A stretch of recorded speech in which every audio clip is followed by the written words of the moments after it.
Okay ध्यान दो। हाँ क्या पढ़ रहे थे हम लोग? Daniel cell. देखो इजी एकदम, कुछ इसमें हार्ड वार्ड नहीं है। देखो पहले क्या रहता है सेल वगैरह क्या, देखो दो टाइप का सेल रहता है एक्चुअल में, वो हम लोग 12th में पढ़ेंगे, लेकिन थोड़ा बहुत बेसिक बता देता है अभी के लिए तुम्हारे लिए। दो टाइप का सेल रहता है, एक रहता है इलेक्ट्रोलिटिक सेल और दूसरा होता है गैल्वेनिक सेल। बराबर याद रहेगा नाम, कौन सा दो टाइप का सेल रहता है? इलेक्ट्रोलिटिक और दूसरा गैल्वेनिक। बहुत सिंपल लॉजिक है। इलेक्ट्रोलिटिक गैल्वेनिक मतलब क्या, देखो जो ये देखो ये जो है ना ये वाला सेल डेनियल सेल, ये गैल्वेनिक सेल है। गैल्वेनिक इधर वर्ड रहेगा, देखो गैल्वेनिक सेल ये दिख रहा है। क्यों कैसे मालूम पड़ा ये गैल्वेनिक सेल है? जो भी सेल केमिकल एनर्जी को इलेक्ट्रिकल एनर्जी में कन्वर्ट करता है वो गैल्वेनिक सेल। समझा? जो घर में हम लोग वॉच में जो सेल लगाते हैं, रिमोट में जो सेल लगाते हैं, एवरेडी सेल, वो सब वो गैल्वेनिक सेल है। समझा? क्योंकि अंदर केमिकल रहता है, सेल के अंदर केमिकल रहता है ना, और वो क्या बनाता है? इलेक्ट्रिसिटी ना, तो वो टाइप के सेल को क्या बोलेंगे? गैल्वेनिक।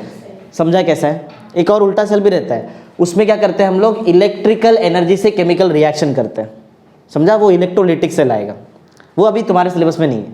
समझा? तुम्हारे सिलेबस में जो है ये तो डेनियल सेल। डेनियल सेल का ये कौन सा टाइप का सेल है? डेनियल सेल याद रखना दो कौन सा टाइप है, एक इलेक्ट्रोलिटिक और सिंपल पॉइंट, सिंपल एकदम। The cell which converts chemical energy to electrical energy is galvanic cell. समझा? And the cell which converts electrical energy to chemical energy called as electrolytic cell. Electrolytic cell नहीं है हमारे पास कौन सा cell है?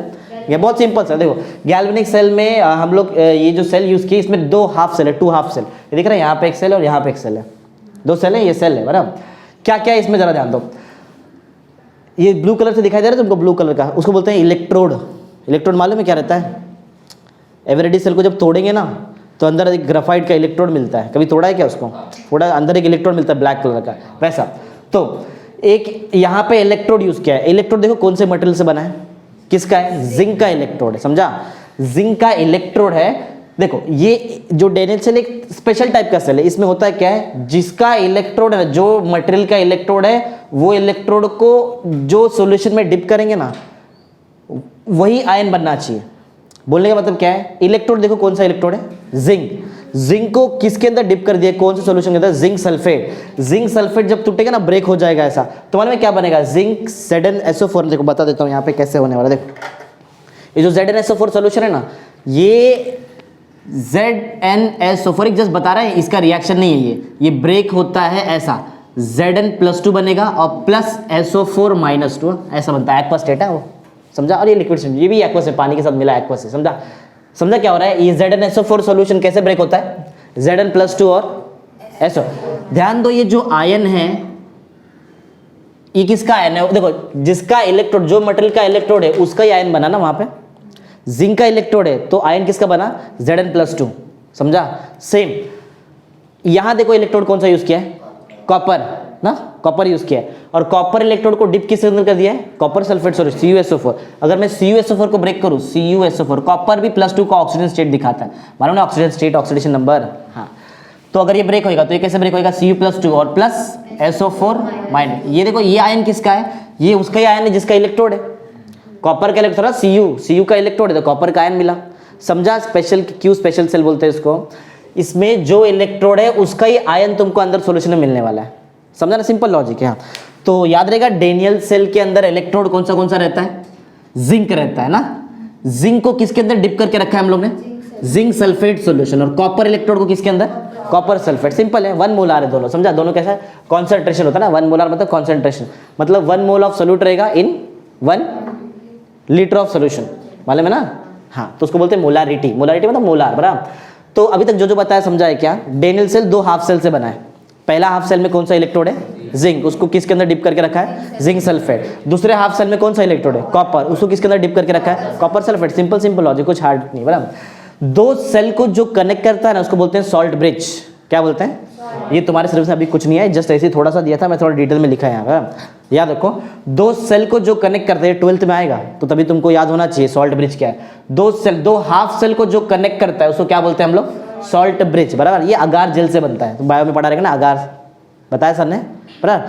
अगार जल रहता है बीच में और KCl सोल्यूशन रहता है, पोटेशियम क्लोराइड। देखो यहाँ पे दिख रहा है K+ का आयन दिख रहा है और Cl- का आयन यहाँ पे ऐसा। तो दो हाफ सेल को कनेक्ट करने के लिए क्या यूज करते हैं हम लोग? बोलो सॉल्ट ब्रिज, ध्यान दे रहे हैं यहाँ पे, ध्यान देते रहो। तो जिंक इलेक्ट्रोड, कॉपर इलेक्ट्रोड दोनों को कनेक्ट किससे किया? सॉल्ट ब्रिज से। सॉल्ट ब्रिज के अंदर KCl का सोल्यूशन है, KCl पोटेशियम क्लोराइड। दोनों सोल्यूशन याद है कौन सा है? जिंक को डिप किया किसके अंदर? Zinc sulphate. कॉपर को डिप किया कॉपर सल्फेट सोल्यूशन के अंदर, समझा? तो अंदर रिएक्शन है, तुमको पता है ये कैसा रिएक्शन होता है, Zn कैसा टूटता है, Cu कैसा, तो तुमको मालूम है ना?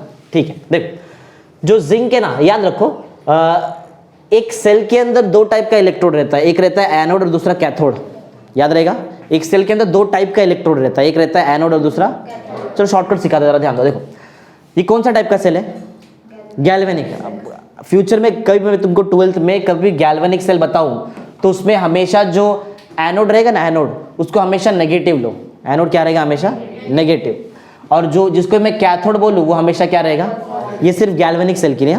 इलेक्ट्रोलिटिक सेल के लिए उल्टा हो जाता है, वहां पे एनोड पॉजिटिव बन जाता है और कैथोड क्या बन जाता है? ये 12th में करेंगे। अभी के लिए जो सिंपल है उतना समझ लो। अभी के लिए मैंने क्या बताया कि जो एनोड रहेगा कौन सा सेल में? गैल्वेनिक। एनोड कैसा रहता है? नेगेटिव और कैथोड पॉजिटिव। समझा लॉजिक क्या? गैल्वेनिक के लिए। हाँ, एक और 2-3 पॉइंट कुछ समझ लो, क्योंकि ये छोटा सा टॉपिक तुम्हारे इसमें दे दिया है, इसका बहुत सारा कंसेप्ट 12th में। हमेशा एनोड पे ऑक्सीडेशन रिएक्शन होता है, याद रहेगा। कुछ पॉइंट क्लियर करके रहो, क्योंकि डायरेक्ट समझाया कुछ नहीं समझेगा। हमेशा एनोड पे कौन सा रिएक्शन होता है? ऑक्सीडेशन। हमेशा कुछ भी हो जाने दो, चाहे वो गैल्वेनिक सेल रहने दो या फिर इलेक्ट्रोलिटिक, दोनों सेल में हमेशा एनोड पे कौन सा रिएक्शन? ऑक्सीडेशन। कुछ भी हो जाने दो, ऑक्सीडेशन रिएक्शन ही होएगा। और हमेशा कैथोड पे रिडक्शन रिएक्शन। याद रहे कुछ पॉइंट में क्या क्या बताया? कुछ पॉइंट सिंपल है। डैनियल सेल में जिंक को डिप कर दिया, जिंक इलेक्ट्रोड को डिप किया जिंक सल्फेट सॉल्यूशन के अंदर, कॉपर इलेक्ट्रोड को डिप किया copper sulphate solution. Simple logic, बराबर। उसके बाद क्या देखा? दो हाफ सेल को ज्वाइन किया किससे? कनेक्ट किया किससे? सॉल्ट ब्रिज के, और उसके अंदर KCl का सॉल्यूशन है, बराबर, अगार सॉल्यूशन से बनता है। फिर हमने देखा कि जो जिंक है वो कैसा एक्ट करेगा? As a anode. और कॉपर कैसा एक्ट करेगा? As a cathode. Galvanic cell में एनोड पॉजिटिव क्या नेगेटिव? नेगेटिव। और कैथोड पॉजिटिव। हमेशा एनोड पे कौन सा रिएक्शन? ऑक्सीडेशन। हमेशा कैथोड पे कौन सा रिएक्शन? बस इतना ही चाहिए अपने को, समझा क्या है, बराबर। और दोनों इलेक्ट्रोड को ज्वाइन कर दिया यहाँ से, और यहाँ पे एक मीटर लगाया। मीटर ये बताएगा कि इससे इलेक्ट्रिसिटी बन रहा है कि नहीं, समझा? मालूम है करंट कैसे बनता है? अगर चार्ज फ्लो हुआ तो करंट बनता है, मतलब चार्ज फ्लो हुआ तो क्या बनता है? करंट। ये जो ZnSO4 है, मेरे को बताओ जरा, अगर ब्रेक करूँ तो मैं कैसे ब्रेक होएगा ZnSO4? इसको मैं ब्रेक करूँ तो Zn+2 प्लस SO4-2 का आयन बनेगा ना। हाँ, एनोड कैसा है? नेगेटिव है। देखो एक्चुअल में देखा जाए तो ये जो ZnSO4 का सॉल्यूशन है, इससे हमको दो टाइप का आयन मिल रहा है ना। इधर ही करके दिखा दो, देखो तो ज़्यादा अच्छा समझेगा। याद है ना अंदर क्या क्या हुआ है? अरे बहुत इजी टॉपिक है, कुछ भी हार्ड नहीं है। हमारे पास 1 मोलार ZnSO4 सॉल्यूशन है, राइट है। इससे हमको दो टाइप का आयन मिलता है, बराबर ना? बोलो कौन सा आयन था वो? Zn+2 और SO4 में। ये तो सिंपल सा लॉजिक है। नेगेटिव इलेक्ट्रोड के पास बोलो इसमें से कौन आएगा? Zn+2 आएगा कि SO4-2 आएगा? अरे ये इलेक्ट्रोड खुद क्या है, तो इसके पास कौन आएगा? पॉजिटिव आएगा ना। तो इसमें से दो पार्ट निकला, एक हमारे पास Zn+2 और दूसरा, तो बोलो कौन इसके पास आएगा? हाँ, तो Zn+2 जाएगा इसके पास, समझा? समझ में आ रहा है मैं क्या बोल रहा है? अरे एकदम इजी है, सिंपल सा लॉजिक है। Zn+2 इसके पास जाएगा और SO4-2 इधर आके डिपॉजिट होएगा, समझा? ऐसा। तो यहाँ पे हमारे पास आने वाला है SO4, समझा लॉजिक क्या बताया? इसके ऊपर एक क्वेश्चन पूछेगा, ध्यान देते रहो। समझा क्या हुआ यहाँ पे? चलो इधर आते हैं। हमारे पास यहाँ बोलो क्या है? 1 मोलार कॉपर सल्फेट ना, CuSO4 का सोल्यूशन है, राइट। ये भी ब्रेक होएगा। कैसा ब्रेक होएगा बताओ? Cu+2 और SO4-। तुमको मालूम है जो कॉपर है, जो कैथोड है, वो कैसा है? तो इसके पास कौन आएगा बताओ? दोनों में से कौन आने वाला है? खुद पॉजिटिव है, इसके पास कौन आएगा फिर? नेगेटिव। क्या आएगा? SO4 ना, समझा है ना? अरे तो सिंपल सा लॉजिक है। SO4-2 एक्वस आयन आएगा इसके पास, और इसके पास कौन जाएगा? Cu ना। समझ में आ रहा है? उल्टा है सब ना। तो यहाँ पे मतलब एक्चुअल में ये जो है ना, ये तो कनेक्ट करने के लिए, बस ये कनेक्ट करने के लिए ऐसा। तो Cu+2 ये जरूरी नहीं कि इस पे आके डिपॉजिट होगा, समझा? देखो अब एक क्वेश्चन का मेरे को आंसर दो। जिंक का जो पहले Zn था, जो इलेक्ट्रोड है वो जिंक का है, Zn, बराबर। और ये जो इलेक्ट्रोड है वो किसका है? कॉपर का है, बराबर। समझ में आ रहा है पॉइंट क्या है? हाँ। अब एक बात बताओ, दोनों का थिकनेस पहले से जैसा जैसा है वैसा है, देखो दिख रहा है, इक्वल थिकनेस है दोनों का। जब रिएक्शन हो गया, करंट हमको मिल रहा है, इलेक्ट्रिसिटी मिल रहा है, बताओ ये जो जिंक इलेक्ट्रोड इसमें क्या फर्क पड़े बताओ तुम्हारे हिसाब से। ये जो जिंक का इलेक्ट्रोड है पहले ऐसा था, ऐसा हमारा इतना ऐसा था, Zn था ना, समझा, और बाजू में यहाँ पे कॉपर का इलेक्ट्रोड है, 2 इलेक्ट्रोड है ऐसा। तो क्या लगता है तुमको जैसे पहले था ऐसे का ऐसा एंड तक रहेगा, क्या पतला हो जाएगा, थोड़ा सा मोटा हो जाएगा, क्या लग रहा है तुमको, बोलो, होएगा कुछ ऐसा, होएगा। देखो ना Zn जिंक का इलेक्ट्रोड है ना, जिंक के इलेक्ट्रोड के पास कौन जा रहा है, जिंक ही जा रहा है ना। अरे Zn+2 का आयन जा रहा है ना, Zn+2 का आयन जैसे इसके पास जाएगा नेगेटिव चार्ज, इसकी नेगेटिव चार्ज इसको दे देगा, ये पॉजिटिव को बैलेंस कर देगा, +2 है ना। अरे जिंक के पास क्यों आ रहा है, क्योंकि जिंक खुद नेगेटिव है, जो चीज नेगेटिव रहता है वो इलेक्ट्रॉन दे सकता है, तो ये जिंक जो नेगेटिव है इलेक्ट्रॉन, ये नेगेटिव चीज क्या देगा इसको, समझ में आ रहा है क्या हो रहा है यहाँ पे।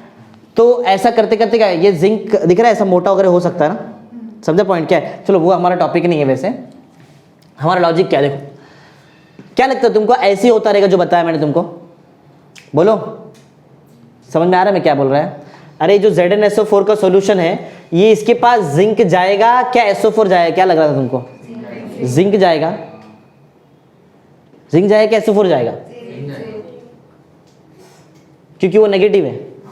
इसके लिए देखो इधर कंफ्यूजन है एक्चुअल में, ऐसा जरूरी नहीं है। देखो मैं बता दूँ ये जो अपन ने किया वो रॉन्ग है। देखो एक्चुअल में क्या होता है, देखो अगर ये सेल है बराबर, ऐसे रहता ना, सेल को ऐसे डिनोट करते ना, ये पॉजिटिव रहता है ये नेगेटिव रहता है, राइट।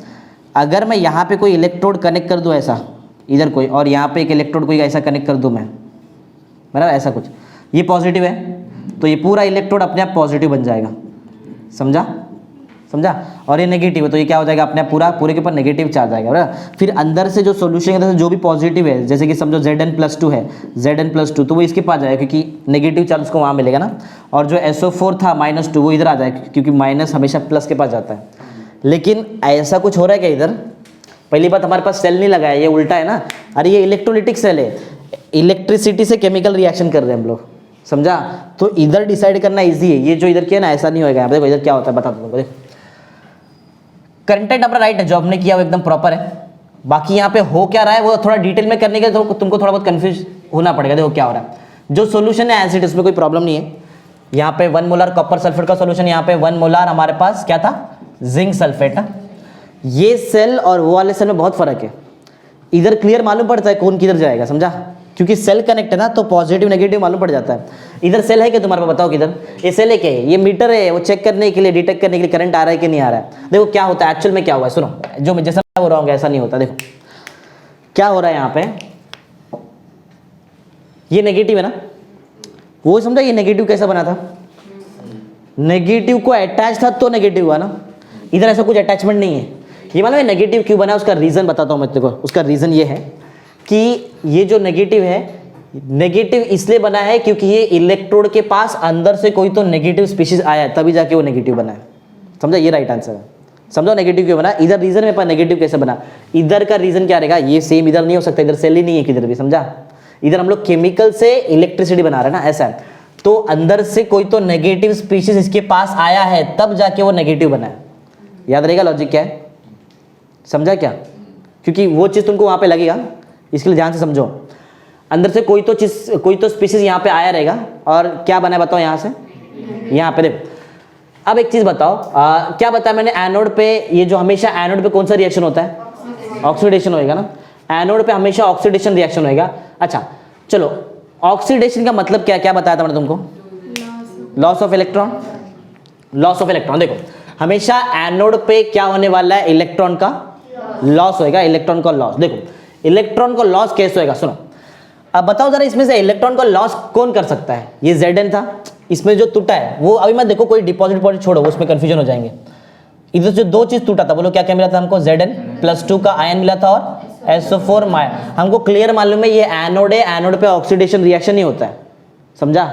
ऑक्सीडेशन रिएक्शन का मतलब मालूम है ना क्या है, लॉस ऑफ इलेक्ट्रॉन। कोई तो स्पीशीज यहां से क्या करेगा, इलेक्ट्रॉन लॉस करेगा, बराबर। अब कौन लॉस करेगा वो तुम लोग मेरे को बताओ। देखो तुम्हारे पास तीन चीज है, एक Zn+2 है, एक SO4-2 है, और एक खुद जो है ये दिख रहा है, जो इलेक्ट्रोड किससे बना है बताओ, ये इलेक्ट्रोड जिंक से बना है ना, ये खुद इलेक्ट्रोड किससे बना है, जिंक से बना है ना, Zn से बना है ना ये इलेक्ट्रोड, ये Zn का इलेक्ट्रोड है, जिंक का इलेक्ट्रोड है। तीन चीजें बताओ, आंसर क्या है, जिंक इलेक्ट्रॉन लॉस करेगा कि Zn+2 इलेक्ट्रॉन लॉस करेगा कि SO4-2 इलेक्ट्रॉन लॉस करेगा, तीनों में से ज्यादा टेंडेंसी किसके पास है इलेक्ट्रॉन लॉस करने का? +2 खुद प्लस है, खुद पहले से इलेक्ट्रॉन लॉस किया, और कितना इलेक्ट्रॉन लॉस करेगा? जिंक +2 को ऑक्सीडेशन स्टेट ही दिखाता है। बोलो, जिंक मेटल है क्या? Zn मेटल है ना? मेटल के पास टेंडेंसी होता है, metal has a tendency to lose electron, पढ़ा ना 10th में। तो कौन लॉस करेगा? इससे कोई मतलब नहीं है, SO4 कुछ नहीं है, वो हमारे काम का नहीं है, हमारे काम का ये दोनों में से कोई तो एक है। प्लस खुद पहले से प्लस है, ये इलेक्ट्रॉन मतलब प्लस कब बनता है? कोई भी चीज, जो भी चीज इलेक्ट्रॉन लॉस किया तो जाके प्लस बनता है ना। तो ये तो ऑलरेडी 2 इलेक्ट्रॉन लॉस किए, और किधर से लॉस करेगा? एक ही चीज है तुम्हारे पास जो इलेक्ट्रॉन लॉस कर सकता है, बोलो कौन है वो? जिंक है, बराबर। तो जो Zn है ना, एनोड पे मालूम है एनोड पे ऑक्सीडेशन कैसे होता है? देखो, एनोड पे जो खुद मटेरियल ना, जो एनोड का मटेरियल कौन है? वो जिंक ना, जो पहले सॉलिड फॉर्म में, अरे इलेक्ट्रोड है ना, सॉलिड फॉर्म में रहेगा। क्या करेगा बताओ? ये क्या करेगा? 2 इलेक्ट्रॉन लॉस कर, लॉस ऑफ इलेक्ट्रॉन करना ही है इसको, क्योंकि एनोड पे हमेशा ऑक्सीडेशन रिएक्शन होता है ना, तो इसको नाम क्या दिया? देखो, एनोड हाफ रिएक्शन, क्योंकि आधा है ना, इधर भी तो आधा है। बोलो क्या बनेगा बताओ? जिंक से जिंक कितना इलेक्ट्रॉन लॉस करने की कैपेबिलिटी रखता है? 2 ये कर सकता है। देखो ना, आयन उसका क्या है, यही बनाएगा, और क्या बनाएगा? Zn+2 एक्वस स्टेट में आयन प्लस कितना इलेक्ट्रॉन देगा? ये 2 इलेक्ट्रॉन दिया। समझा क्या? समझा क्या हुआ? कंफर्म, जितना इलेक्ट्रॉन जिंक ने दिया उतना इलेक्ट्रॉन जिंक ने दिया ना, मालूम वो इलेक्ट्रॉन किधर जाएगा? अरे ये जिंक जो है ये 2 चीज बना रहा है, बताओ जिंक क्या क्या बना रहा है? Zn+2 का आयन। समझा? ये जो Zn+2 का आयन बनाएगा वो सॉल्यूशन के अंदर चले जाएगा। क्यों? सॉल्यूशन के अंदर पहले से Zn+2 है, समझ में आ रहा है? और क्या बचा बताओ इसके पास? अरे बताओ ना, 2 इलेक्ट्रॉन, वो 2 इलेक्ट्रॉन ऊपर ट्रैवल करेगा, ऐसा दिख रहा है क्या? मीटर में जाएगा, मीटर रीडिंग दिखाएगा कि हाँ करंट फ्लो हो रहा है, बराबर, यहाँ से आएगा इसके पास। समझ में आ रहा है क्या हुआ? जिंक में क्या हुआ? चलो, जिंक का लॉजिक समझ में आ गया। वो नेगेटिव पॉजिटिव मत देखो, उसे कंफ्यूज हो जाएंगे, वो एकदम लास्ट में सिखाता मैं तुमको। अब बताओ, क्या तुमको समझा है कि ये जिंक नेगेटिव क्यों बना? क्यों? इलेक्ट्रॉन है उसके पास 2 एक्स्ट्रा इलेक्ट्रॉन जो आगे ट्रांसफर करने वाला है। समझा? तो वो जो पहले किए थे वो गलत है, वैसा कुछ नहीं होता है। समझा लॉजिक क्या है? वजह से तुमको सिखाने के लिए ऐसा होता है क्या, वैसा इधर होने वाला है। समझा? वो इलेक्ट्रोलाइटिक सेल में होता है, वैसे गैल्वेनिक सेल में ऐसा नहीं होता है। समझा? गैल्वेनिक सेल में कोई भी चीज नेगेटिव क्यों बनता है? समझा? उसके रिएक्शन के हिसाब से। अब देखो क्या हुआ, अभी तक समझा क्या है? जिंक जो तुम्हारे पास इलेक्ट्रोड था, ये जिंक ने 2 चीज बनाया, जिंक+2 आयन बनाया जो सोल्यूशन के अंदर मिक्स हो गया, बराबर। और क्या बनाया? 2 इलेक्ट्रॉन जो ऊपर ट्रेवल कर रहा है, ऐसा बराबर, मीटर से जाएगा, ये सब होएगा। ठीक है, चलो इसका गेम खत्म। इधर आओ, कॉपर पे आओ। ये क्या है? कॉपर कैथोड है। कैथोड पे हमेशा क्या होता है? अरे क्या होता है? रिडक्शन। रिडक्शन मतलब गेन ऑफ इलेक्ट्रॉन ना, इलेक्ट्रॉन गेन करने का इसको हम। चलो, कॉपर तुम्हारे पास पहले से है Cu, कौन से स्टेट में बताओ? सॉलिड ना, क्योंकि इलेक्ट्रोड है ना उसका, सॉलिड स्टेट में। ठीक है, क्या करेगा बताओ? वो इलेक्ट्रॉन गेन करेगा, इलेक्ट्रॉन गेन करेगा। ठीक है, अगर कॉपर इलेक्ट्रॉन गेन करेगा तो बताओ कॉपर कितना इलेक्ट्रॉन गेन कर सकता है? तो क्या बनाएगा बताओ? कॉपर पहली बात क्या है, क्या ये बताओ मेरे को, कॉपर क्या है? बोलो कॉपर क्या है? मेटल है। हाँ, एक बात बताओ, अगर कॉपर ने 2 इलेक्ट्रॉन गेन किया तो क्या बनेगा वो तुम्हारे हिसाब से? माइनस रहता है कॉपर। कोई भी मेटल कभी माइनस देखा है क्या? कभी देखा है मेटल कोई भी माइनस? नहीं हो सकता है। Fe कहीं माइनस हुआ है? नहीं, +2 या तो +3। जिंक कहीं माइनस हुआ है? कभी भी कोई भी मेटल माइनस नहीं हो सकता है। समझा? हमेशा वो पॉजिटिव, इलेक्ट्रो पॉजिटिव कैरेक्टर ही दिखाता है, क्योंकि मेटल के पास टेंडेंसी इलेक्ट्रॉन लूज करने का। ये कॉपर क्या इलेक्ट्रॉन गेन कर सकता है क्या बताओ? नहीं कर सकता, कभी नहीं, क्योंकि हर मेटल के पास टेंडेंसी इलेक्ट्रॉन डोनेट करने का ना, लॉस करने का। ये कर सकता है क्या? नहीं। लेकिन इतना हमको क्लियर मालूम है कि इस पे क्या होने वाला है? रिडक्शन। रिडक्शन में क्या होता है? Electron gain. मतलब कुछ भी हो जाए, यहाँ पे इलेक्ट्रॉन गेन होने वाला है। लेकिन कौन करेगा इलेक्ट्रॉन गेन? देखो, फिर तुमको ऑप्शन देता है 3 में, जरा देखो आंसर बताओ। ये जो CuSO4 है, ब्रेक करो, बोलो क्या क्या बनेगा? Cu+2 SO4 -2, और ये तुम्हारे पास क्या है यहाँ पे? क्या है बोलो यहाँ पे तुम्हारे पास? कॉपर ना, कॉपर का इलेक्ट्रोड है Cu। चलो, 3 ऑप्शन तुम्हारे पास है। एक्चुअल में ये तो ऑप्शन में आता ही नहीं, SO4 -2, बराबर। 2 ऑप्शन तुम्हारे पास, Cu सॉलिड या फिर Cu+2 आयन। दोनों में से कौन इलेक्ट्रॉन एक्सेप्ट कर सकता है? +2 कर सकता है। ये कर सकता है क्या? नहीं, इसके पास हमेशा टेंडेंसी रहेगा लॉस करने का इलेक्ट्रॉन। और मेरे को इतना मालूम कि कंफर्म यहाँ पे इलेक्ट्रॉन गेन होने ही वाला है। अब वो कौन गेन करेगा तुम्हारे ऊपर है। समझो, बताओ कौन कर रहा है? Cu+2। Cu कर ही नहीं सकता है, बराबर, Cu+2 करेगा। तो बताओ यहाँ पे क्या लिखो? Cu स्टेट बताओ। एक्वस ना, हर आयन के पास एक्वस का किया है ना कितना सारा रिएक्शन। समझा क्या होएगा? क्या ये 1 इलेक्ट्रॉन लेगा?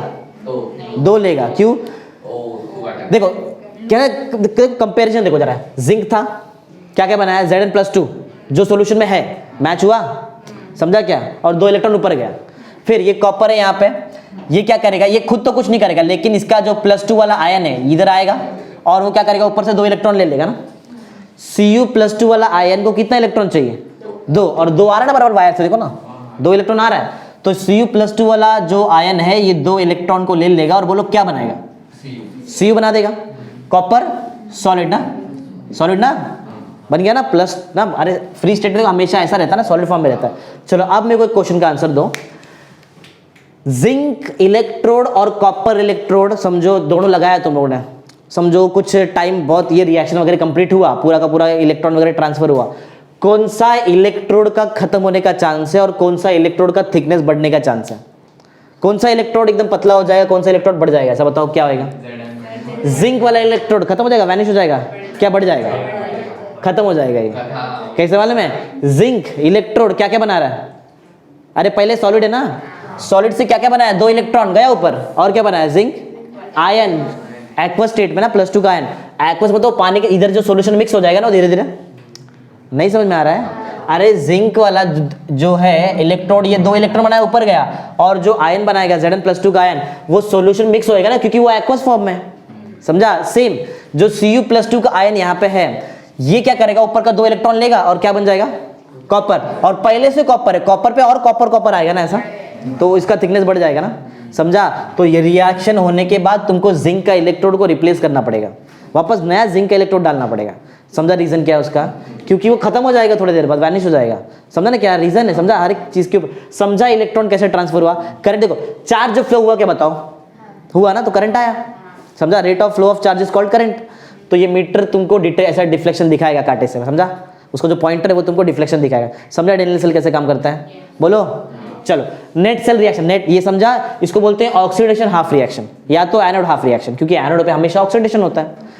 क्या है इसका नाम, क्या है, कैथोड हाफ रिएक्शन, और एक नाम क्या रहेगा बताओ, रिडक्शन हाफ, क्योंकि हमेशा कैथोड पे रिडक्शन होता है। चलो दोनों को ऐड करते हैं और नेट सेल रिएक्शन निकालते हैं, मतलब सेल का रिएक्शन टोटल क्या रहेगा, प्लस करो दोनों को, बोलो क्या है हमारे पास, zinc in solid state gives, बोलो क्या आएगा, zinc +2 ion in aqueous state plus 2 electron, आगे बताओ, प्लस क्या, copper +2 aqueous plus 2 electron gives copper solid ना। निकालते नेट सेल, कौन कौन कैंसिल हो रहा है, इलेक्ट्रॉन जा रहा है, सिखाया ना तुमको ये सब चीज, ये आना चाहिए तुमको, समझा। हाँ बताओ, प्लस करो, बताओ क्या क्या लिखो, जिंक इन, पहले आ रहे हो के पीछे सब कुछ लिखते ना, plus copper +2 ion in aqueous state gives, बोलो zinc +2 ion in aqueous state plus copper in solid state, समझा क्या। ये है तुम्हारा नेट सेल रिएक्शन, समझा। सेल का रिएक्शन एग्जाम में आता है और जेडब्ल्यू में तो बहुत बार ऐसा पूछा गया है, इसके आगे बहुत कुछ है, सेल का रिप्रेजेंटेशन भी वो 12th में पढ़ेंगे, समझा क्या हुआ इसमें। एक बार रिकैप मारते हैं, फिर थियरी बहुत इजी हो जाएगा अगर हमको लॉजिक समझा। देखो एक बार फिर से रिकैप मारते हैं, डेनियल सेल 2 हाफ सेल से बना है, एक टाइप का, एक गैल्वेनिक सेल का टाइप है बराबर। जिंक इलेक्ट्रोड को डिप किया किसके अंदर, जिंक सल्फेट, कॉपर इलेक्ट्रोड को डिप किया किसके अंदर, कॉपर सल्फेट सॉल्यूशन के अंदर, सिंपल लॉजिक है। जिंक नेगेटिव क्यों है तुमको समझ में आ गया रहेगा, समझा, क्योंकि हमेशा पहली बात तो ये एनोड है और यहाँ पे कैथोड ना, 2 अलग है, एनोड कैथोड है। एनोड पे हमेशा ऑक्सीडेशन रिएक्शन होता है तो इलेक्ट्रॉन का लॉस होएगा, इलेक्ट्रॉन का लॉस हुआ मतलब अभी भी इलेक्ट्रॉन जिंक के पास था तो जिंक नेगेटिव हो गया, समझा। जिंक का नेगेटिव होने का चांस क्या था, वो SO4 आया, ये गया, उससे कुछ नेगेटिव वगैरह नहीं होता, वो उसमें होता है इलेक्ट्रोलाइटिक में, इसमें ऐसा नहीं होता, ठीक है।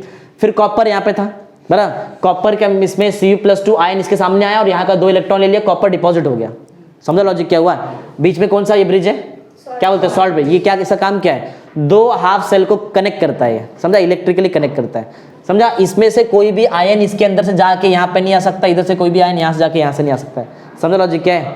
वो रेस्ट्रिक्ट कर देता है दोनों को यहाँ वहाँ जाने से, समझा, लेकिन इलेक्ट्रिकली कनेक्ट करता है दोनों को, समझे पॉइंट क्या है, समझ गए ना क्या है। चलो फटाफट पढ़ते हैं, देखते क्या, पढ़ो जरा फर्स्ट पॉइंट पढ़ो, क्या है डेनियल सेल, डिफाइन क्या है। Daniell cell is a galvanic cell which is used to convert chemical energy into, ये तुमको पता है, ये तो डिफाइन है गैल्वेनिक सेल का। नेक्स्ट प्रिंसिपल, कौन से प्रिंसिपल पे काम करता है, बहुत सिंपल प्रिंसिपल है, सब कुछ हमको आता है, पढ़ो अभी। If 2 half cell like copper electrode is dipped in aqueous solution of copper sulphate, aqueous क्यों वाले में थोड़ा मिक्स किया ना वाटर, हाँ, and zinc electrode is dipped in aqueous solution of zinc sulfate and are connected in series में ना, हाँ, connected in series, then oxidation takes place at zinc, हमको मालूम है क्यों ऑक्सीडेशन हो रहा है, क्योंकि वो क्या है, एनोड है, समझा ना। And reduction takes place at copper, क्यों हो रहा है यहाँ पर रिडक्शन, क्योंकि ये कैथोड है, कैथोड पे हमेशा रिडक्शन, एनोड पे हमेशा ऑक्सीडेशन। नेक्स्ट क्या होता है पढ़ो, flows from zinc electrode to copper electrode ना इन एक्सटर्नल, बाहर है ना ये, इसके बाहर सर, इसको उसको बोलेंगे एक्सटर्नल सर्किट। समझा क्या हो रहा है, अरे जिंक से इलेक्ट्रॉन गया ना कॉपर के पास, राइट है, समझा प्रिंसिपल, कौन से प्रिंसिपल पे काम करता है। कंस्ट्रक्शन कैसे बनाया है इसको पढ़ो जरा, क्या क्या कैसे, it is made up of 2 half cell, हमको मालूम है कौन सा दो है, 1 हाफ सेल में जिंक को डिप किया जिंक सल्फेट के अंदर, दूसरे हाफ सेल में कॉपर को, कॉपर सल्फेट, वही पॉइंट है पढ़ो। It is made up of 2 half cell. In 1 half cell, 1 molar zinc sulfate solution is placed, and in second half cell, 1 molar copper sulfate solution is, अभी dip करना बाकी है, second point पढ़ो। In first half cell, zinc electrode is used, and in second half cell, copper electrode is used. हमको मालूम है क्यों, समझा। ये CuSO4 के अंदर जिंक का इलेक्ट्रोड डाल सकते हैं क्या हम लोग, काम ही नहीं करेगा, समझा, नहीं काम करेगा ना। हाँ, third point, A salt bridge is used to connect 2 solution, दोनों सॉल्यूशन 2 हाफ सेल को कनेक्ट करने के लिए क्या यूज किया हम लोग ने, क्या बोलते, सॉल्ट ब्रिज, बराबर। Last, A meter is used to detect current, meter का काम क्या है, करंट आ रहा है कि नहीं वो डिटेक्ट करने का ना, पॉइंटर मूव हुआ तो करंट आ रहा है, समझा क्या है। रिएक्शन तुमको समझा दिया ना मैंने, कैसे होता है रिएक्शन, ये तुमको समझ में आया। चलो नेक्स्ट पढ़ते हैं, स्टैंडर्ड इलेक्ट्रोड, बहुत इंपॉर्टेंट टॉपिक है, 12th का टॉपिक है, थोड़ा सा तुम्हारे इसमें दिया, तुम्हारे इसमें सिर्फ 2 ही पॉइंट दिया, मैंने 2 पॉइंट एक्स्ट्रा निकाला यहाँ पे, ठीक है, लेकिन बहुत कम कंटेंट है इसका, एकदम A to Z तुमको 12th में समझेगा, जब वहां पढ़ाएगा ना मैं स्टैंडर्ड इलेक्ट्रोड पोटेंशियल, तब वहां पे समझेगा, अभी तो ठीक है। चलो देखते हैं, देखो स्टैंडर्ड इलेक्ट्रोड पोटेंशियल मतलब क्या है, सुनो, ये दिख रहा है इलेक्ट्रोड, हाँ, अगर मैं यहाँ पे वोल्ट मीटर लगाऊं ना, वोल्ट मीटर मालूम है क्या करता है, वोल्टेज डिटेक्ट करता है ना, वोल्टेज, हाँ, तो वो वोल्टेज जो भी मिलेगा वो इलेक्ट्रोड का वोल्टेज रहेगा, समझा। वोल्टेज को ही पोटेंशियल बोलते हैं, मालूम है वोल्टेज को क्या बोलते हैं, समझा। वोल्टेज बहुत सारा नाम है, वोल्टेज, पोटेंशियल डिफरेंस, पोटेंशियल, ये सब ऐसा कुछ, तो जो भी मेरे को पोटेंशियल यहाँ पे मिलेगा इलेक्ट्रोड की वजह से, जो भी पोटेंशियल मिल रहा है उसको बोलेंगे इलेक्ट्रोड पोटेंशियल, क्या बोलेंगे उसको, इलेक्ट्रोड की वजह से जो भी पोटेंशियल आया वो इलेक्ट्रोड। अगर तुम्हारा सॉल्यूशन स्टैंडर्ड सॉल्यूशन है, स्टैंडर्ड सॉल्यूशन मतलब क्या होता है, 1 मोलार का सॉल्यूशन है, कैसा है, और 298 केल्विन पे उसका टेम्परेचर है, समझा। 2 चीज बता रहा, जरा ध्यान दो, इलेक्ट्रोड पोटेंशियल क्या, पहले सुनो, इलेक्ट्रोड का जो भी पोटेंशियल है वो इलेक्ट्रोड पोटेंशियल, समझा। और अगर तुम्हारा सॉल्यूशन स्टैंडर्ड है, स्टैंडर्ड का मतलब क्या है, 1 मोलार होना चाहिए और टेम्परेचर 298 केल्विन होना चाहिए, समझा। तो 1 मोलार या फिर 1 मोलार एंड 298 केल्विन टेम्परेचर से जो इलेक्ट्रोड का पोटेंशियल आएगा उसको हम लोग बोलेंगे स्टैंडर्ड इलेक्ट्रोड पोटेंशियल, समझा। अभी स्टैंडर्ड समझा, क्या बोलो, समझा। हमेशा स्टैंडर्ड जिधर भी दिखा ऊपर नॉट डालेंगे, देखो इधर किधर तो रहेगा, देखो ई नॉट, समझा, ऊपर दिख रहा है नॉट, नॉट मतलब है वो स्टैंडर्ड है, समझा। अगर नॉट नहीं डाला मतलब वो स्टैंडर्ड नहीं रहेगा, समझा। स्टैंडर्ड इलेक्ट्रोड पोटेंशियल क्या है, बराबर 1 मोलार सॉल्यूशन और 298 केल्विन पे जो सॉल्यूशन है, इससे जो इलेक्ट्रोड पे जो पोटेंशियल आएगा उसको हम लोग क्या बोलेंगे, स्टैंडर्ड इलेक्ट्रोड पोटेंशियल, सिंपल। पढ़ो first point, when concentration of each species taking part in electrode reaction is 1 molar, बताया ना कंसंट्रेशन कितना होना चाहिए, 1 मोलार, और temperature 298 and temperature is 298 kelvin, then observed electrode potential is called as standard electrode potential, समझा, समझा क्या है स्टैंडर्ड इलेक्ट्रोड पोटेंशियल, सिंपल है। चलो नेक्स्ट पढ़ते हैं, हाँ रुको, स्टैंडर्ड इलेक्ट्रोड पोटेंशियल अगर मैं हाइड्रोजन के लिए देखूं ना, एक इलेक्ट्रोड होता है वो हम लोग पढ़ेंगे 12th में, शी बोलते हैं उसको, स्टैंडर्ड हाइड्रोजन इलेक्ट्रोड, बराबर, इधर रहेगा, देखो लिखा है मैंने, एस स्टैंडर्ड हाइड्रोजन इलेक्ट्रोड। ये इलेक्ट्रोड मतलब वो हाइड्रोजन से बना हुआ इलेक्ट्रोड है, स्टैंडर्ड हाइड्रोजन इलेक्ट्रोड। वो इलेक्ट्रोड का स्टैंडर्ड जो पोटेंशियल रहता है ना, वो रहता है 0.0 वोल्ट रहेगा, देखो इधर दिख रहा है 0.0 वोल्ट, किसका, शी का पोटेंशियल कितना रहता है 0.0 वोल्ट। इसके लिए उसको हम लोग एज अ स्टैंडर्ड यूज करते हैं, और रेफरेंस मालूम है, कोई भी चीज मेजर करने के लिए रेफरेंस लगता है, समझा ना। हाँ, तो स्टैंडर्ड हाइड्रोजन इलेक्ट्रोड को हम लोग एज अ रेफरेंस यूज करते हैं to measure standard electrode potential. अगर मुझे स्टैंडर्ड इलेक्ट्रोड पोटेंशियल मेजर करने का है तो मैं रेफरेंस क्या यूज करेगा, शी को रेफरेंस यूज करेगा। रीजन क्या है, क्योंकि उसका पोटेंशियल कितना है, 0 ही तो रेफरेंस लेते हैं ना हम लोग हमेशा। पढ़ो, अब पॉइंट पढ़ो, समझेगा, पढ़ो। By convention the standard electrode potential of hydrogen electrode is 0.0 volt, मतलब 0 वोल्ट इन शॉर्ट, बराबर। 10 standard hydrogen electrode is used as a reference electrode for determination of, क्या बोलते हैं नॉट को, standard electrode potential value of various redox couple, बराबर। ये सब रिडॉक्स रिएक्शन है ना, अरे ऑक्सीडेशन रिएक्शन, रिडक्शन रिएक्शन दोनों को मिला दिया ना, रिडॉक्स ना, तो जितना भी तुमको रिडॉक्स कपल मिलेगा उसमें अगर तुमको स्टैंडर्ड इलेक्ट्रोड पोटेंशियल निकालने का है, हमेशा क्या यूज करेंगे? रेफरेंस। रेफरेंस क्या यूज करेंगे? स्टैंडर्ड हाइड्रोजन इलेक्ट्रोड, बराबर। और रीजन तुमको मालूम है, याद रहेगा ना पॉइंट क्या है? हमेशा अगर तुमको कोई भी रिडॉक्स कपल का स्टैंडर्ड इलेक्ट्रोड पोटेंशियल निकालने का है तो रेफरेंस क्या रहेगा हमारे लिए? She, standard hydrogen electrode. समझा? सिंपल पॉइंट है। देखो अब हम लोग देखते हैं ये जो स्टैंडर्ड इलेक्ट्रोड पोटेंशियल, इसमें दो टाइप का पोटेंशियल आता है। स्टैंडर्ड इलेक्ट्रोड पोटेंशियल पहले क्लियर समझ लो। स्टैंडर्ड इलेक्ट्रोड पोटेंशियल मतलब ई नॉट। ई नॉट मतलब क्या है? स्टैंडर्ड इसको ही तुम लोग बोल सकते हैं स्टैंडर्ड सेल पोटेंशियल, बराबर।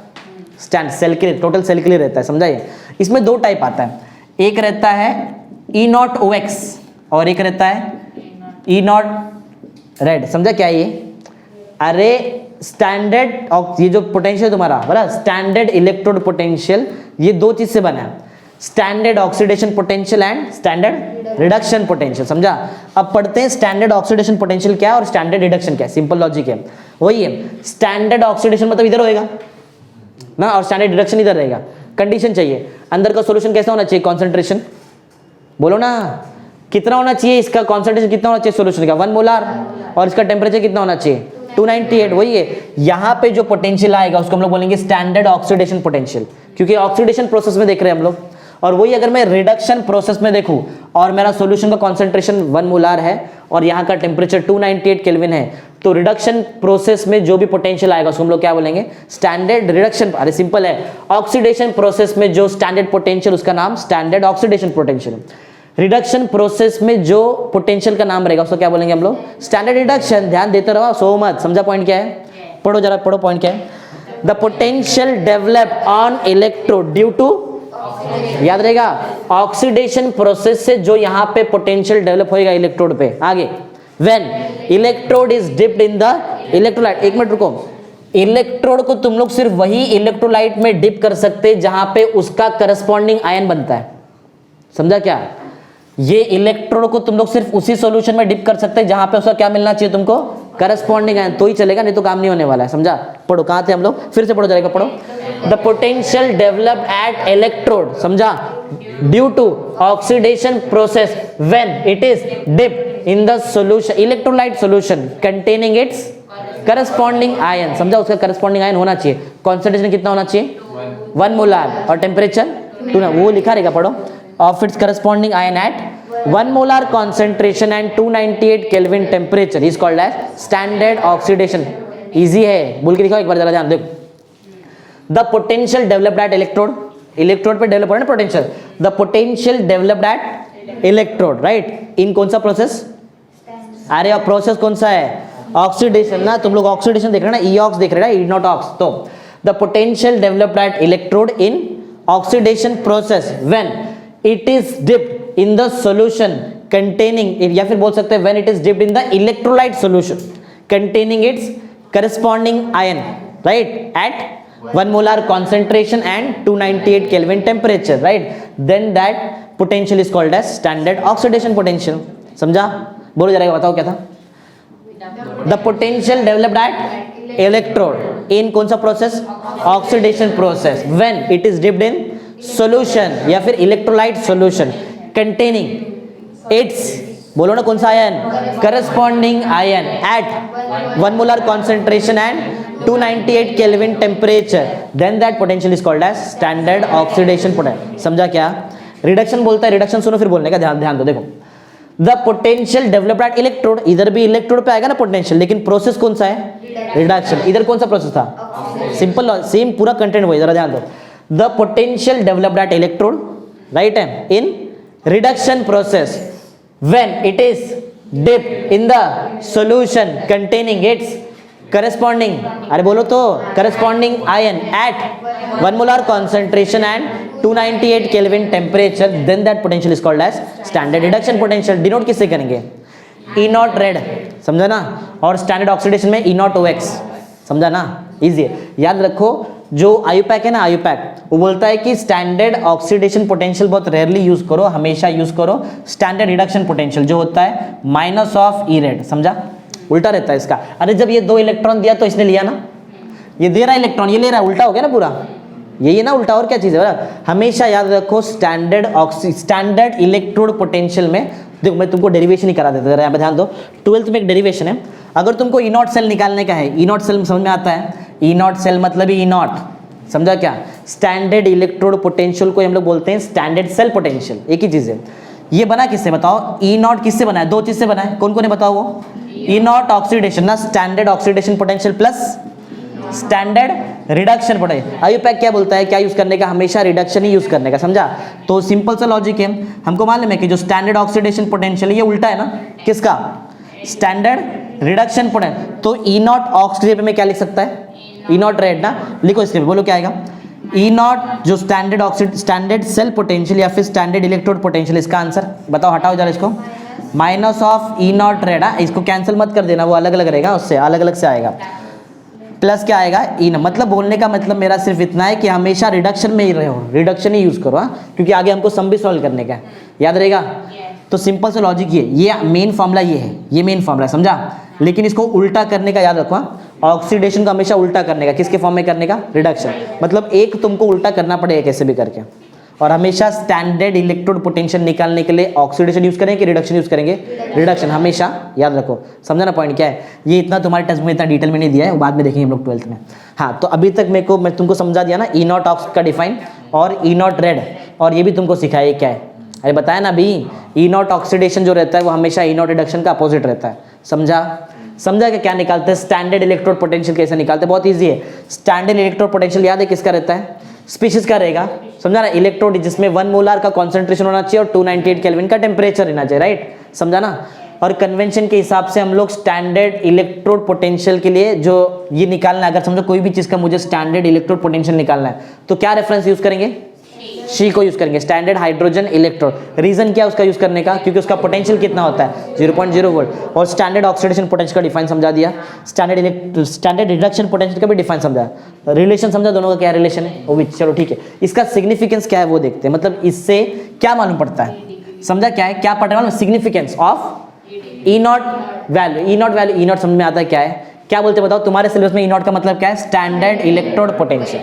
एक्चुअली उसका एक और नाम है, याद है? सेल बताया ना, स्टैंडर्ड सेल पोटेंशियल भी बोलते हैं उसको, ठीक है। चलो, तो बहुत सिंपल सा लॉजिक है। अगर समझो ई नॉट जो हम लोग पढ़ रहे हैं, स्टैंडर्ड कौन सा पोटेंशियल? Electrode potential. अगर इसका वैल्यू बहुत ज्यादा नेगेटिव है, अगर इसका वैल्यू बहुत ज्यादा नेगेटिव है, लार्ज नेगेटिव, तो ऐसा बोल सकते हैं कि जो भी तुम्हारा जो रिडॉक्स कपल रहेगा ना, ये देखो ना यहाँ पे रिडॉक्स कपल क्या है? कॉपर जिंक, ये दिख रहा है ऐसा ना? हाँ, जो भी रिडॉक्स कपल रहेगा वो एज अ रेड्यूसिंग एजेंट काम करेगा। सिंपल बात है, देखो अगर ई नॉट का वैल्यू स्टैंडर्ड इलेक्ट्रोड पोटेंशियल का वैल्यू लार्ज नेगेटिव है, क्या है? लार्ज, तो जो रिडॉक्स कपल रहेगा ना वो कैसे एक्ट करेगा? As a reducing agent. Simple logic है। इसका उल्टा लो, अगर स्टैंडर्ड इलेक्ट्रोड पोटेंशियल का तुम्हारा आंसर लार्ज पॉजिटिव है, समझा, तो जो रिडॉक्स कपल है वो कैसे एक्ट करेगा? Oxidising agent. यही पॉइंट है, पहला पॉइंट, समझा पॉइंट क्या है? एकदम इजी, पढ़ो जरा, मालूम पड़ेगा। देखो, large negative value of E naught मालूम है क्या है? Standard electrode potential means the redox couple is strong reducing agent. कैसा? स्ट्रॉन्ग, स्ट्रॉन्ग रेड्यूसिंग एजेंट है। उल्टा, एंड लार्ज पॉजिटिव या फिर more positive value of E naught means the redox couple is strong oxidising agent. यही तो बताया ना मैंने तुमको, समझा क्या? बोलो, समझा? अब सबसे ज्यादा नेगेटिव वैल्यू किसका रहता है और सबसे ज्यादा पॉजिटिव वैल्यू किसका रहता है? सुन लो, ज्यादा नेगेटिव वैल्यू तुमको अल्कली मेटल से मिलेगा। किसका मिलेगा? अल्कली, मालूम है ना? अरे पहला ग्रुप का, उसके बाद अल्कलाइन अर्थ मेटल आता है, मालूम है ना? हाँ, अल्कली जो भी मेटल्स रहेगा उसमें तुमको ई नॉट का वैल्यू क्या मिलेगा? लार्ज। तो जो भी अल्कली मेटल्स है वो क्या रहता है? Strong reducing agent. याद रहेगा पॉइंट क्या है? हाँ, और लार्ज पॉजिटिव वैल्यू तुमको मिलता है फ्लोरीन वाले केस में। फ्लोरीन मालूम है? हैलोजन ना? हाँ, इसका वैल्यू क्या होता है? इसका ई नॉट का वैल्यू लार्ज पॉजिटिव, इसके लिए वो कैसे एक्ट करता है? As a strong oxidiser. Next point वही पढ़ो, alkali metals have high negative value of E naught, right, and fluorine has high positive value E naught। ये समझा क्या है? हाँ, एक और चीज सुन लो, देखो, अगर E naught का वैल्यू ज्यादा पॉजिटिव है तो जो भी तुम्हारा रिएक्शन है ना, दिख रहा है ये रिएक्शन दिख रहा है, ये स्पॉन्टेनियस रहता है। कैसे रहता है? इसके ऊपर न्यूमेरिकल करने के इसलिए बता रहा है। समझा स्पॉन्टेनियस मतलब क्या है, मतलब फास्ट रिएक्शन होगा, एकदम जल्दी हो जाएगा। समझा कभी होता है ऐसा, कभी होएगा जब ई नॉट का वैल्यू लार्ज पॉजिटिव है, और वही अगर ई नॉट का वैल्यू लार्ज नेगेटिव है तो ये नॉन स्पॉन्टेनियस रिएक्शन है। समझा, स्पॉन्टेनियस का मतलब है जल्दी होता है, नॉन स्पॉन्टेनियस स्लो होएगा आराम से, कोई प्रॉब्लम नहीं। समझा, नॉन स्पॉन्टेनियस। समझा क्या बताया मैंने, बराबर ना? पढ़ लो जरा पॉइंट। इफ सम क्यों बोल रहे हैं मालूम है सम? अरे ई नॉट कैसे निकलता है, ई नॉट ऑक्स को प्लस करते हैं ई नॉट रेड के साथ ना, तभी जाके इसके लिए सम बोल रहे हैं आप, राइट? पढ़ो, if sum of E naught value is positive, positive मतलब लार्ज पॉजिटिव है, तो कैसा करेगा, स्पॉन्टेनियस ना? हाँ, then the reaction is fast जाएगा रिएक्शन। और दूसरा, and if the sum of E naught value is negative then the reaction is, समझा क्या? इजी ना एकदम, समझ गए ना सिग्निफिकेंस क्या है? थोड़ा अलग क्यों लग रहा है ये चीज़, क्योंकि ये तुम्हारा जो बहुत बड़ा इलेक्ट्रोकेमिस्ट्री का चैप्टर, उसमें से एक छोटा सा कंटेंट तुमको दे दिया, इसके थोड़ा सा डिफिकल्ट लगेगा, लेकिन ठीक है, समझ में आ गया रहेगा तुमको। समझाना क्या है, standard electrode potential E not, समझा ना? कॉन्सेंट्रेशन बोलो 1 मोलार, और टेम्परेचर 298 ना। फिर रेफरेंस के लिए कौन सा इलेक्ट्रोड यूज करते हैं, शी, बरा। एक्चुअल में और भी यूज करते हैं, कैलमल इलेक्ट्रोड भी रहता है, वो हम लोग पढ़ेंगे 12th, बरा। शी को यूज करते हैं क्योंकि उसका पोटेंशियल कितना होता है, 0.0। फिर स्टैंडर्ड ऑक्सीडेशन सिखा दिया तुमको, स्टैंडर्ड रिडक्शन भी सिखा दिया, दोनों का रिलेशन सिखा दिया, सिग्निफिकेंस भी मालूम पड़ेगा तुमको। लार्ज नेगेटिव वैल्यू तो कौन सा एजेंट, स्ट्रॉन्ग रिड्यूसिंग एजेंट। अगर लार्ज पॉजिटिव वैल्यू तो स्ट्रॉन्ग ऑक्सीडाइजिंग एजेंट। किसका लार्ज नेगेटिव वैल्यू होता है, अल्कली मेटल का। किसका लार्ज पॉजिटिव वैल्यू होता है, फ्लोरीन का रहता है, बराबर। अगर पॉजिटिव वैल्यू आता है ई नॉट का, जब सम करके ई नॉट निकाला और पॉजिटिव वैल्यू आया तो कैसा प्रोसेस, स्पॉन्टेनियस। और अगर नेगेटिव वैल्यू आया तो, चलो इस पे एक ही न्यूमेरिकल हमारे टेक्स्ट में दिया है, इसके ऊपर तुमको और अनसॉल्व्ड भी है, वो खुद से करना क्योंकि बहुत ईजी है। देखो ये जो एक न्यूमेरिकल दिया है पेज नंबर 90 में, उसके लिए ना ऐसा डायरेक्ट नहीं कर सकते, उसके लिए तुमको टेबल देंगे एग्जाम में अगर आता है तो, ये टेबल को देख के उसको करना पड़ता है। देखो मैं क्वेश्चन पढ़ता है, फटाफट करेंगे, इतना टाइम पास नहीं करेंगे। देखो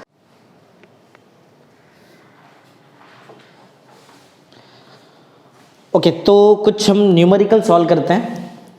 पेज नंबर 90 पे सॉल्व एग्जांपल दिया है हमको, एक रिडॉक्स कपल दिया है। देखो Fe+3 और I-, इसके लिए हमको चेक करना है कि द रिएक्शन इज स्पॉन्टेनियस और नॉन स्पॉन्टेनियस रिएक्शन। बहुत सिंपल है। देखो चलो पहले इसका रिएक्शन बनाते हैं, देखते हैं। ये सम सॉल्व करने के लिए तुमको जो पेज नंबर 90 पे टेबल दिया है वो टेबल को यूज करना पड़ेगा, बिना वो टेबल के ये सम को नहीं सॉल्व कर सकते। वो कैसे होगा सुनो।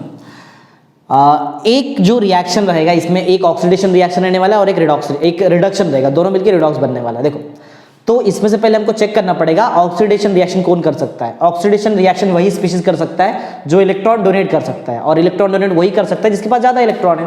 तो I- के पास ज़्यादा इलेक्ट्रॉन है तो ये इलेक्ट्रॉन डोनेट करेगा। देखो I- जो है एक्वा स्टेट में ये देगा I सॉलिड प्लस इलेक्ट्रॉन, समझा ऐसा, बराबर। ये एक इलेक्ट्रॉन इसने डोनेट कर दिया, ये ऑक्सीडेशन रिएक्शन है, राइट। बात को समझो।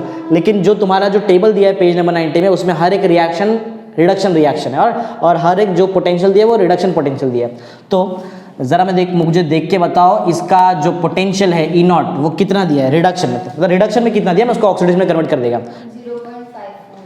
0.54 वोल्ट जो है वो इसका रिडक्शन पोटेंशियल है। लेकिन ये रिएक्शन ऑक्सीडेशन है, कैसे मालूम पड़ा रिडक्शन पोटेंशियल, वो टेबल में हर एक पोटेंशियल रिडक्शन पोटेंशियल ही है, राइट। तो अगर मुझे इसको ई ऑक्सीडेशन बनाना है, ऑक्सीडेशन पोटेंशियल, तो मुझे इसका साइन भी चेंज करना पड़ेगा, समझा, ऐसा लॉजिक है। एक दूसरा Fe+3 है, तो ये क्लियर लॉजिक है कि ये इलेक्ट्रॉन गेन करेगा, राइट है। इलेक्ट्रॉन गेन करके रिडक्शन रिएक्शन कर देगा। कितना है, +3 ऑलरेडी है तो इसके पास टेंडेंसी +2 बनने का टेंडेंसी है, तो +2 बना सकते हो। देखो कैसे, Fe+3 अगर एक इलेक्ट्रॉन लेता है तो ये बनाएगा Fe+2, बराबर। ये भी एक्वा स्टेट, सिंपल। ये रिडक्शन रिएक्शन है तो मुझे यहाँ पे जो रिडक्शन पोटेंशियल दिया है टेक्स्ट बुक में, वहाँ साइन चेंज करने की जरूरत नहीं है क्योंकि ये खुद रिएक्शन रिडक्शन है। चेक करके बताओ Fe+3 का कितना, 0.77, माइनस प्लस नहीं है ना कुछ, ठीक है। तो ये ऐसा है, मेरे पास ऑक्सीडेशन पोटेंशियल भी है, रिडक्शन पोटेंशियल भी है। चलो निकालते हैं स्टैंडर्ड इलेक्ट्रोड पोटेंशियल, देखते हैं E0 का वैल्यू क्या होता है। E0 का वैल्यू होता है E oxidation potential, standard oxidation potential plus standard reduction potential. Standard oxidation potential negative में है, standard oxidation reduction potential positive, तो पहले पॉजिटिव लिख देता हूँ मैं। 0.77 प्लस करके नेगेटिव आएगा, इसका मतलब वो नेगेटिव हो जाएगा, तो मैं डायरेक्ट माइनस लिखता हूँ 0.54, राइट। तो यहाँ पे 3 आएगा, यहाँ पे 2 आएगा, 0.23। ये जो मुझे आंसर मिला है ये positive answer, right. That means if E not mean standard electrode potential हमारा जो पॉजिटिव है 0.23 वोल्ट, देयरफॉर जो रिएक्शन मेरा होगा पॉजिटिव, अगर ई नॉट का वैल्यू आता है तो तुम्हारा जो रिएक्शन है वो spontaneous reaction, therefore the reaction is spontaneous. समझा पॉइंट कैसा है? ऐसा लॉजिक है। एक और करते हैं, बराबर, चलो ये देखते हैं। इसका आंसर तुमको तुम्हारे टेबल में नहीं दिया हुआ है, राइट? जो टेक्स्ट बुक का टेबल उसमें नहीं है, हमको मैं बताता हूँ तुमको कैसे निकालते हैं। देखते हैं, चलो पहले इसमें ऑक्सीडेशन देख लेता हूँ। पहले ऑक्सीडेशन रिएक्शन करता हूँ, फिर रिडक्शन, राइट? देखो ऑक्सीडेशन वही करता है जो इलेक्ट्रॉन लूज कर सकता है, और इलेक्ट्रॉन लूज वही करता है जिसके पास इलेक्ट्रॉन हो, बराबर। Ag+ के पास तो इलेक्ट्रॉन है नहीं, तभी तो पॉजिटिव है, मतलब यही इलेक्ट्रॉन लूज कर सकता है। तो जो मेरे पास कॉपर है इन सॉलिड फॉर्म, ये क्या करेगा? ये इलेक्ट्रॉन लूज करेगा, और कॉपर के पास कैपेबिलिटी है कि वो Cu+2 आयन बना सकता है। तो Cu+2 एक्वस +2 इलेक्ट्रॉन, ये हुआ मेरा ऑक्सीडेशन, राइट? लेकिन एक बात याद रखो, इसका जो पोटेंशियल है वो मुझे डायरेक्ट E-ऑक्स पोटेंशियल नहीं मिलने वाला, राइट? क्योंकि जब भी कोई पोटेंशियल देते हैं वो हमेशा रिडक्शन पोटेंशियल होता है। तो मैं चेंज करके उसको ऑक्सीजन बना दूंगा, माइनस साइन चेंज करके, ठीक है? चलो अब देखते हैं Ag+ का। ऑब्वियस है, खुद प्लस से मतलब ये इलेक्ट्रॉन गेन करेगा, तो यहाँ से मुझे रिडक्शन रिएक्शन मिलने वाला है। Ag+ है तो कंफर्म है कि ये एक ही इलेक्ट्रॉन लेगा। एक इलेक्ट्रॉन, देखो एक बात जरा समझो यहाँ पे, देखो एक पॉइंट नोट करने वाला बात यहाँ पे ये है, I- ने एक इलेक्ट्रॉन दिया, Fe+3 ने एक इलेक्ट्रॉन गेन किया, बराबर, तो Fe+2 हो गया, राइट? ये देखो जरा, इसमें एक पॉइंट बहुत इंपॉर्टेंट है, ये देखो जो Fe+3 है वो, उसको अगर एक इलेक्ट्रॉन गेन कराना है, वैसे देखा जाए तो ये ठीक है, देखो इतना कोई प्रॉब्लम नहीं है। एक बात जो नोट करने वाला बात ये है कि जो I- से I बना है, I सॉलिड, राइट? I- से जो I सॉलिड बना है, ये I नाम से चीज मतलब एग्जिस्ट नहीं होता ना। आयोडीन, जैसे कि क्लोरीन, ब्रोमीन, फ्लोरीन, आयोडीन, ये सब डायटॉमिक स्पीशीज है, तो इसको 2 रहना पड़ेगा, राइट? और अगर इसको 2 रहना है तो मुझे 2 आयोडीन का आयन यूज करना पड़ेगा, राइट? आयोडाइड वाला आयन 2 यूज करना पड़ेगा। 2 यूज करेंगे तो 2 इलेक्ट्रॉन भी मिलेगा। यहाँ 2 इलेक्ट्रॉन, यहाँ एक ही इलेक्ट्रॉन, राइट? बैलेंस करना पड़ेगा हमको। अगर मुझे बैलेंस करना है तो मुझे 2 से मल्टीप्लाई करना पड़ेगा थ्रू। पॉइंट नोट करने वाला यहाँ पे ये है कि अगर मैं 2 से मल्टीप्लाई भी करूँ तो भी इसका जो आंसर में कोई फर्क नहीं पड़ता है। ये पॉइंट नोट करने वाला है। लास्ट ईयर जो था, मतलब ये टाइम जो हमारा, ये टाइम का जो सिलेबस है, ये ईयर का सिलेबस, इसमें ऐसा मल्टीप्लाई नहीं किया है, जो राइट है। लेकिन लास्ट ईयर का सिलेबस जब फर्स्ट टाइम बुक चेंज हुआ था, तब वहां पे यहाँ 2 से मल्टीप्लाई किया, तो यहाँ भी 2 से मल्टीप्लाई कर दिया है। वो रॉन्ग है एक्चुअल में, वैसे वो IUPAC के रूल के खिलाफ है, वैसा कुछ नहीं होता है, राइट? तो नहीं मल्टीप्लाई करना चाहिए, ये बताना है मुझे, ठीक है? चलो इधर आते हैं, सेम लॉजिक यहाँ भी लगने वाला है। Ag+ इलेक्ट्रॉन, यहाँ हमको मिल जाएगा Ag इन सॉलिड स्टेट। बात यहाँ भी वही है कि ये 2 इलेक्ट्रॉन का है, राइट? तो मुझे यहाँ पे देखो, मैंने जो ना इलेक्ट्रॉन बैलेंस होना चाहिए, इलेक्ट्रॉन बैलेंस नहीं देगा तो रिएक्शन कंप्लीट नहीं है, तो मुझे इधर 2 से मल्टीप्लाई करना पड़ेगा। लेकिन जब मैं यहाँ पे 2 से मल्टीप्लाई करूँ तो रिडक्शन का आंसर को 2 से मल्टीप्लाई नहीं करना है। ये रूल है IUPAC का, राइट? लेटेस्ट रूल ऐसा। चलो पहले मैं दोनों का आंसर बता दूँ, ये तुम्हारे टेबल में नहीं दिया है। पेज नंबर 90 में एक टेबल दिया है यहाँ पे, राइट? ये टेबल में इस चीज़ का आंसर नहीं, क्योंकि टेबल बहुत बड़ा टेबल है, उसमें सब कुछ इंक्लूड नहीं कर सकते। तो बता देता हूँ तुमको, Ag+ जो है, Ag+ जो है ये 2 इलेक्ट्रॉन, वैसे Ag का जो दिया है इसके लिए मुझे स्टैंडर्ड रिडक्शन पोटेंशियल का आंसर दिया है E0 रेड, मतलब E0 रिडक्शन है Ag+ के लिए 1.60, नहीं 1.60 नहीं 0.8, राइट? 0.8 है, ये 0.8 वोल्ट स्टैंडर्ड रिडक्शन पोटेंशियल है Ag+ का, ठीक है? मैं वैसे तुमको इसके लिए भी स्टैंडर्ड रिडक्शन पोटेंशियल बताता हूँ, उसको हम लोग ऑक्सीडेशन में चेंज कर देंगे। देखो तो कॉपर का है ना, Cu का हमको दिया है यहाँ पे 0.34, राइट? 0.34 दिया है हमको रिडक्शन पोटेंशियल। हमारा रिडक्शन पोटेंशियल है 0.34, लेकिन ये तो ऑक्सीडेशन है तो मुझे इसको माइनस से चेंज करना पड़ेगा, तो ऑक्सीडेशन बन जाएगा, ठीक है? ऐसा। तो अब करना क्या है, इलेक्ट्रॉन बैलेंस करने के लिए मुझे यहाँ पे 2 से मल्टीप्लाई करना पड़ेगा। अगर मैं 2 से मल्टीप्लाई करूँ तो यहाँ 2 से मल्टीप्लाई नहीं करना, ये मेन पॉइंट है समझने के लिए, राइट? चलो निकालते हैं यहाँ भी E0 का answer. Standard electrode potential is the sum of standard oxidation potential and standard reduction potential. दोनों में पहले प्लस जो है वो लिखता हूँ मैं, पहले प्लस में लिखेंगे 0.8, 0 लिख दो चलता है, माइनस ये हो जाएगा 0.34, राइट? तो ये 10, ये 7, 10 - 4 होता है 6, 7 - 3 होता है 4, बराबर 0.4। ये भी आंसर तुमको पॉजिटिव मिल रहा है, जैसे यहाँ पे पॉजिटिव मिला था। E0 का आंसर फिर से तुमको पॉजिटिव मिला है 0.46 वोल्ट। याद रखो, अगर तुम्हारा E0 का आंसर पॉजिटिव है, इसका मतलब तुम्हारा जो रिएक्शन है वो स्पॉन्टेनियस रिएक्शन है। Therefore the reaction is spontaneous. समझा पॉइंट क्या है? तो ये जो मिस्टेक हुआ है ये समझ लो, समझा। हमारे टेक्स्ट बुक में एक मिस्टेक है यहाँ पे, लास्ट ईयर के टेक्स्ट बुक में, जो लास्ट ईयर का जिसने परचेस किया होगा उसके लिए। 2021 का ये जो एकेडमिक ईयर है, इसमें जो न्यू टेक्स्ट बुक आया है उसमें एग्जैक्ट ऐसा दिया जो राइट है, बराबर। लेकिन 1920 का जो टेक्स्ट बुक था उसमें यहाँ पे 2 से मल्टीप्लाई किया तो इधर भी 2 से मल्टीप्लाई कर दिया, वो रॉन्ग है, राइट। तो वो प्रॉपर ध्यान दो, ये जो हमने कराया ये राइट कंसेप्ट है, ठीक।